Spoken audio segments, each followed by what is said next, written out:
O trabalhador brasileiro.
Portugal foi pioneiro na expansão marítima por várias razões.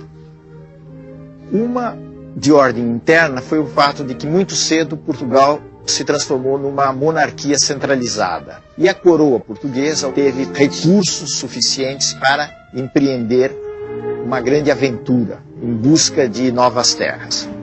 Mas isso é apenas uma história, existem outras razões. Portugal aprendeu com os genoveses da Itália, as técnicas de navegação, andando pelo mar Mediterrâneo.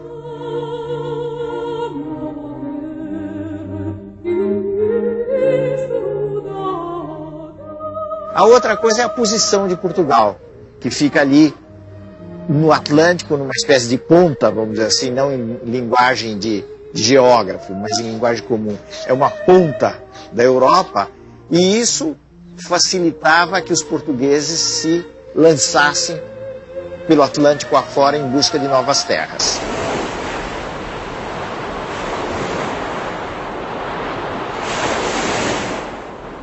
As armas e os barões assinalados que da ocidental praia lusitana, por mares nunca dantes navegados, passaram ainda além da Taprobana, e em perigos e guerras esforçados, mais do que prometia a força humana, e entre gente remota edificar um novo reino que tanto sublimava. O que é que os portugueses, afinal de contas, foram buscar saindo da sua terra? Certamente eles foram buscar, em primeiro lugar, benefícios materiais. Eram duas coisas as grandes atrações do tempo. Eram o ouro e as especiarias. As especiarias eram produtos como a pimenta, a noz moscada, cravo, canela, que serviam principalmente para disfarçar o mau gosto dos alimentos. Por que esse mau gosto? Porque nessa época não havia refrigeração, então era muito comum que os alimentos se estragassem. Ao mesmo tempo havia um espírito de aventura. A aventura não explica tudo, mas a aventura tem um peso. O desejo de conhecer novos mundos, novas terras. Havia toda uma fantasia do que era o novo mundo. Isso era uma coisa que povoava o imaginário dos europeus desde a Idade Média. As lendas dos animais, das sereias, que habitavam as novas terras.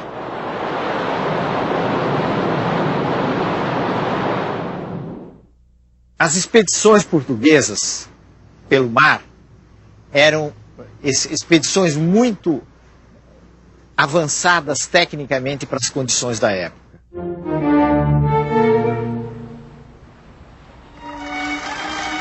Os portugueses inventaram um navio leve extremamente eficiente, que era a caravela.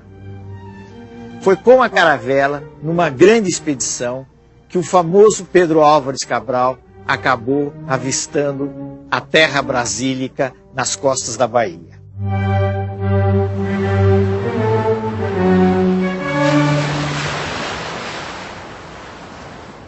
E assim seguimos nosso caminho por esse mar, sempre para diante.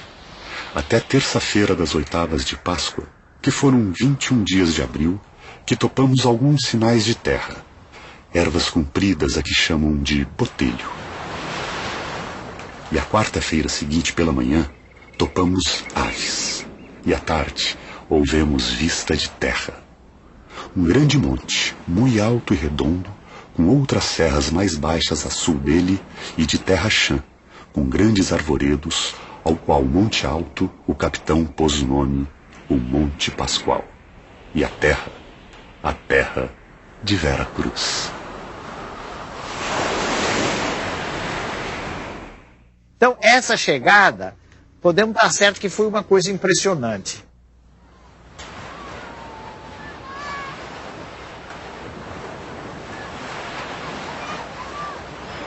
Era um mundo fantástico que se abriu aos olhos dos portugueses.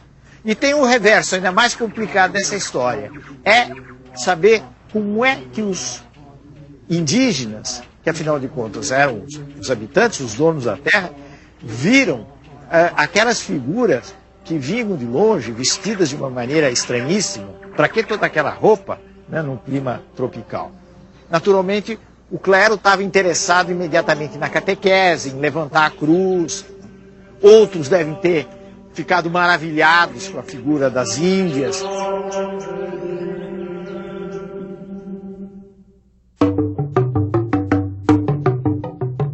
Os quadros que são feitos da chegada, que foram feitos muito no século XIX, refletem uma maneira de ver essa descoberta que pode estar muito longe do real, porque é a maneira de um pintor do século XIX.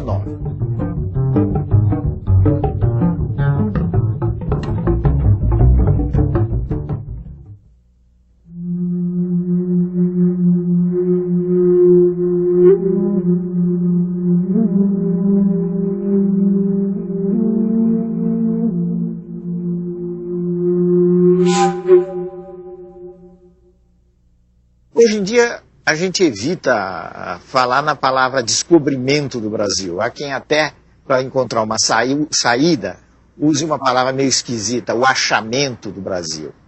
Mas o Brasil não foi nem descoberto nem achado.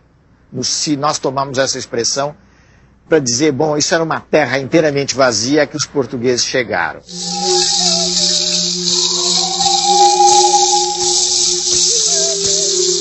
Na realidade, essa era uma terra ocupada, e era ocupada pelos índios.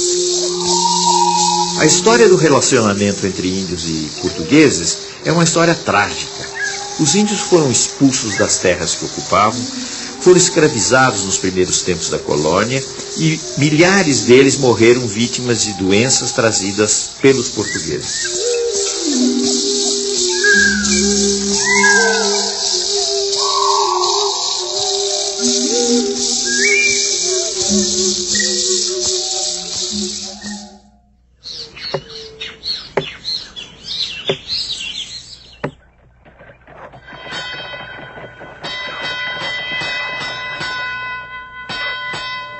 Esse Brasil dos primeiros tempos, dos anos 1500, 1600, pode ser definido, melhor do que qualquer outra coisa, por uma frase de um cronista importante do Brasil, que foi Frei Vicente de Salvador. Frei Vicente de Salvador dizia que os portugueses, a princípio, se arrastavam pela praia como caranguejos. O que quer dizer isso? Que eles conseguiam ficar apenas na praia, quer dizer, ficavam apenas no litoral. E muito concentrados no litoral do Nordeste. Eles estavam muito preocupados e muito interessados no comércio com a Índia. E eles pensaram no Brasil como uma espécie de ponto de parada na rota para as Índias. A primeira forma de governo do Brasil colônia foi o sistema de capitanias hereditárias. As capitanias em geral fracassaram, com exceção de São Vicente e Pernambuco. Diante do fracasso, então, Portugal estabeleceu um sistema centralizado de governo, que foi o governo geral.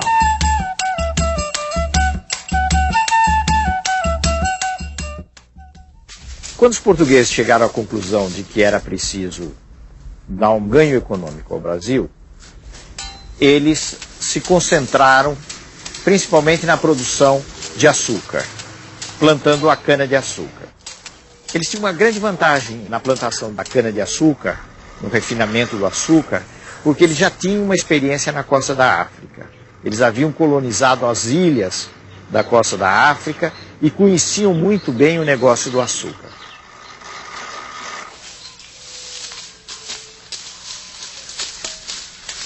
Só que para tocar uma grande fazenda de cana, eles necessitavam de braços.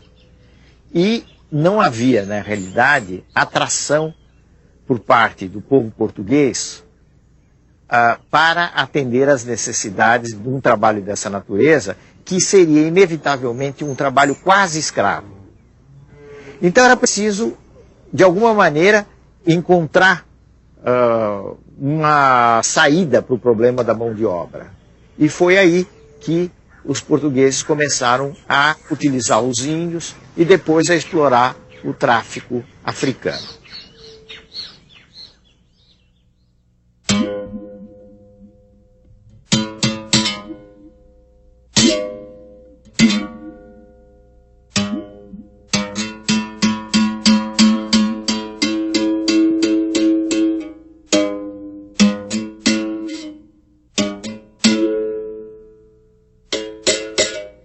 Os escravos vieram em condições muito penosas para o Brasil. Morria muita gente na travessia da costa da África para o Brasil.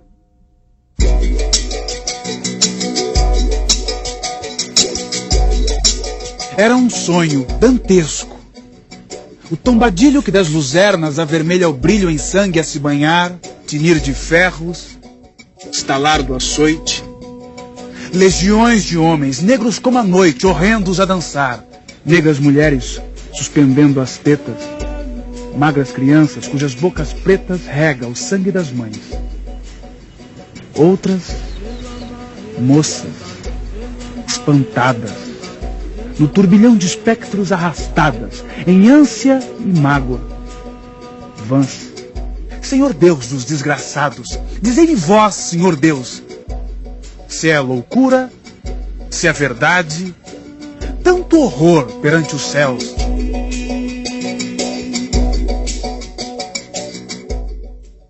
Chegando aqui, eles, em geral, ficavam muito perdidos do ponto de vista da sua organização, nos primeiros tempos.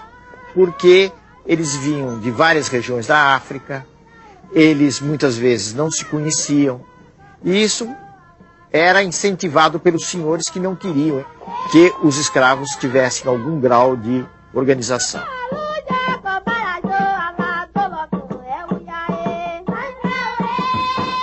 A resistência dos negros à escravidão teve, no Brasil, muitas dificuldades para se realizar.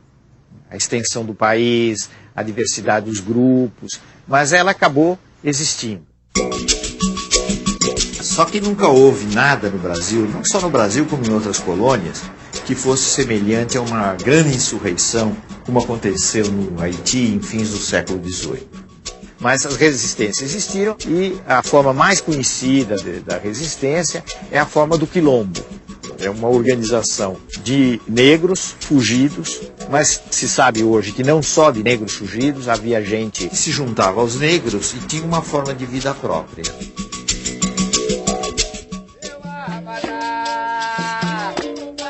A gente deve lembrar uma coisa, que o escravo era importante não apenas como mão de obra para as fazendas, que o negócio comercial de traficar com escravos era extremamente importante.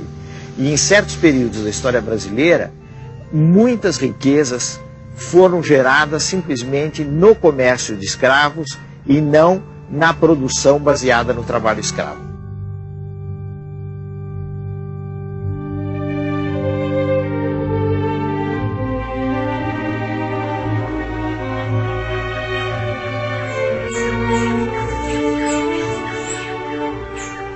A presença mais importante no Brasil colonial, além dos portugueses, naturalmente, foi a presença dos holandeses. Os holandeses, em primeiro lugar, vieram para a Bahia, ocuparam Salvador, foram obrigados a se retirar e fizeram uma segunda invasão permanecendo aí já há muito mais tempo em Pernambuco. O que é que os holandeses vieram buscar no Brasil? Vieram realmente tentar uma colonização, ganhar postos no Brasil e, ao mesmo tempo, vieram fazer uma coisa muito importante, que tem a ver com a costa da África. Vieram controlar ou tentar controlar o comércio de escravos, tanto assim que ao mesmo tempo em que eles ocuparam o posto no Nordeste, ocuparam Pernambuco, eles avançaram sobre a costa ocidental da África. Os holandeses foram guerreados, naturalmente, por Portugal, mas também pelos colonos que aqui estavam, pelos índios, pelos negros e até quem diga, com algum exagero, que o sentimento de brasilidade começou na luta contra os holandeses no Brasil. Eles acabaram sendo militarmente derrotados, foram expulsos e se retiraram.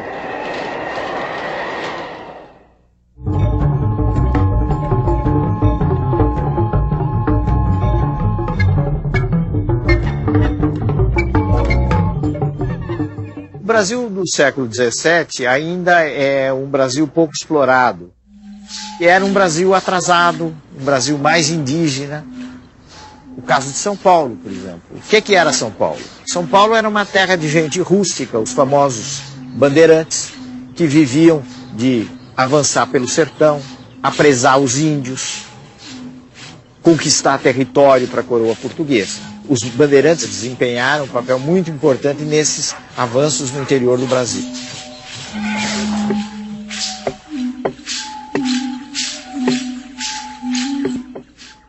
Do ponto de vista da formação desse povo brasileiro, entrou uma grande miscigenação, quer dizer, falando menos difícil, um grande cruzamento de raças. Branco, índio, negro.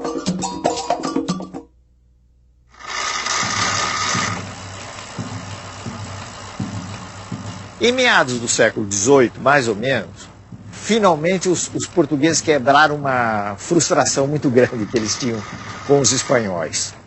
Porque os espanhóis, nas conquistas deles na América, desde o México até o vice-reinado do Peru, tinham encontrado quantidades enormes de ouro e prata. E os portugueses andavam em busca dos metais preciosos e realmente não encontravam.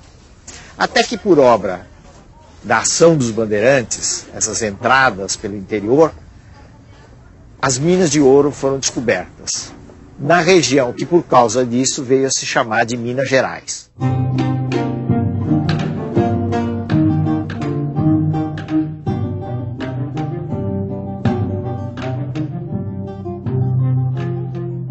Do ponto de vista da sociedade, nós temos a primeira experiência de grande imigração branca para o Brasil. Quer dizer, os portugueses não se interessaram pelo açúcar, muito menos por entrar pelo sertão adentro, né? Mas quando se soube que havia ouro no Brasil, metais preciosos no Brasil, diamantes no Brasil, houve uma imensa corrida em busca do ouro para o Brasil de imigrantes vindos de Portugal.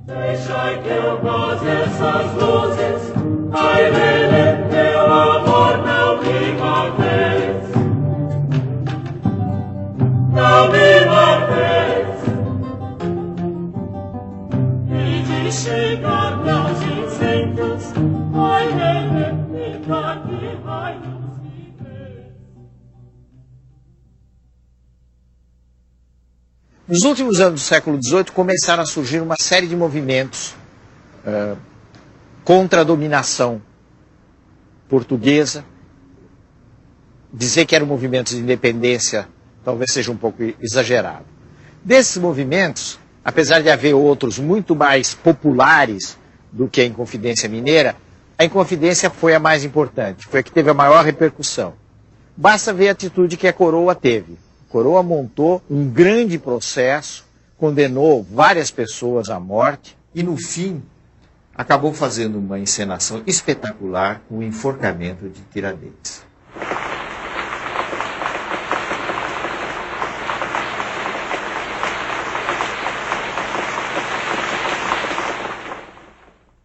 No No final do século XVIII, nos últimos anos do século XVIII, o Brasil já tinha mudado bastante.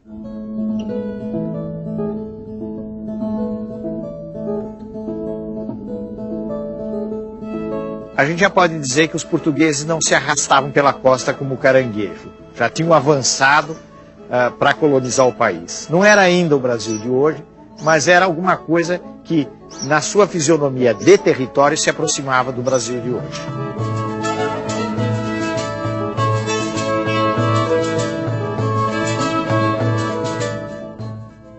O sistema colonial, que sempre teve furos, no caso de um país pequeno como Portugal, aí ele começou a fazer água no começo do século XIX. Né? Ele começou realmente a afundar. Esse sistema começou a ser quebrado na medida em que a Inglaterra foi cada vez mais se tornando uma potência dominante no mundo.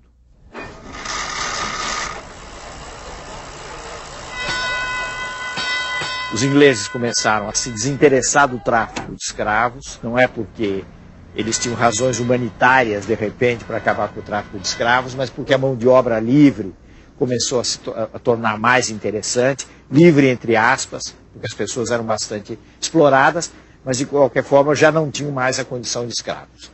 Então, nesse sentido, o sistema colonial que trazia embutido com ele o controle, o monopólio de um comércio de escravos, também começou a fazer água, começou a quebrar. E começaram a entrar as ideias de liberdade de comércio, de liberdade de expressão, de abertura de todos os portos, de todos os polos do mundo. Tudo isso veio junto com o movimento de, pelo menos, autonomia das antigas colônias.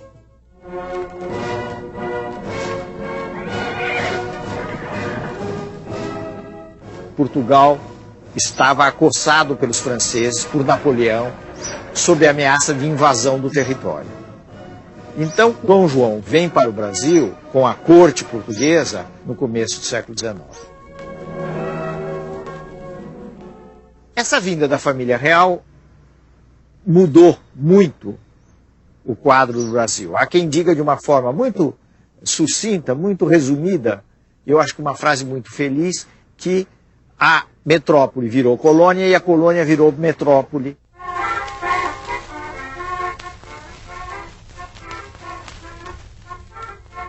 Houve uma transformação no plano da arquitetura, da habitação, no plano dos costumes, enfim, uma série de coisas, na vinda de pintores que vieram embelezar a corte. No plano das relações internacionais, um dos fatos mais importantes da vinda de Dom João VI é o reconhecimento, com todas as letras, da liberalização do comércio internacional. Quer dizer, o Brasil tinha os seus portos abertos às nações amigas, e a gente deve pôr isso entre aspas, porque as nações amigas, nesse caso, era uma expressão que significava basicamente a Inglaterra.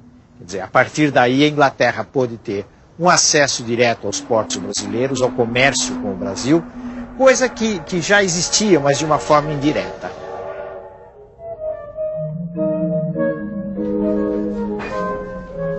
Dom João VI foi uma figura muito ridicularizada na história brasileira, até recentemente em novelas, etc. Como um rei que comia não sei quantos frangos, que era meio tonto, etc. Ele tinha essas características, mas ele não era nem tão tonto assim, nem tão bobo assim, porque realmente ele conseguiu realizar essa passagem de Portugal para o Brasil e ter uma presença efetiva aqui no país, no que viria a ser um país independente. Inclusive ele resistiu muito a voltar para Portugal, acabou voltando em determinadas circunstâncias e deixando como regente o seu filho, como todo mundo sabe, que foi o nosso Dom Pedro I, Dom Pedro IV, lá em Portugal.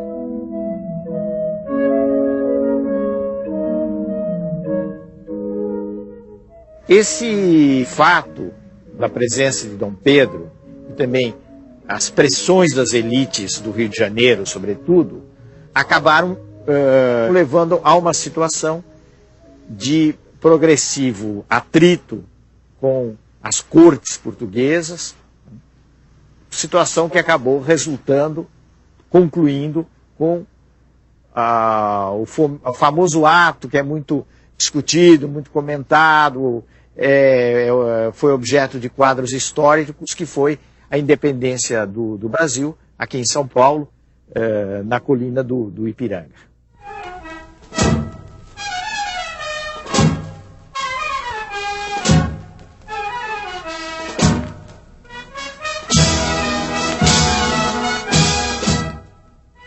No processo da independência brasileira, que afinal de contas acabou se realizando em 1822, existem duas linhas. Uma linha mais revolucionária, mais de transformação. Existe uma outra linha, que é a linha bastante conservadora, que é a linha daqueles que querem fazer uma transição transada, quer dizer, uma transição sem muitos abalos. Essa linha é a linha das elites fluminenses. A transição foi feita por esses grupos e foi marcadamente uma transição conservadora, inclusive na forma de governo. Nós temos que lembrar que o Brasil se constituiu numa monarquia entre repúblicas. Todos os outros países da América Latina se tornaram repúblicas, mas no Brasil houve uma continuidade monárquica.